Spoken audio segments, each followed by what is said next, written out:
বর্তমান সময়ে অনেকেই লিথুনিয়া ভিসার জন্য অপেক্ষা করছেন। কেউ নতুন ফাইল জমা করছেন, কেউ বা টিআরপির জন্য এমবিসিতে ফাইল জমা করেছেন।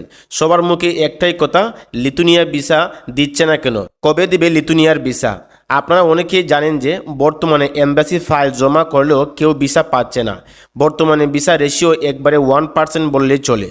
লিথুনিয়া যে ভিসা দিচ্ছে না তাও কিন্তু ঠিক না, মানুষ কিন্তু ভিসা পাচ্ছে, তবে বাংলাদেশিরা পাচ্ছে না। আবার দেখা গেছে যে এম্বাসিতে ফাইল জমা করে 7 থেকে 8 মাস হয়ে গেছে, এখনও টিআরপি পাচ্ছেন না।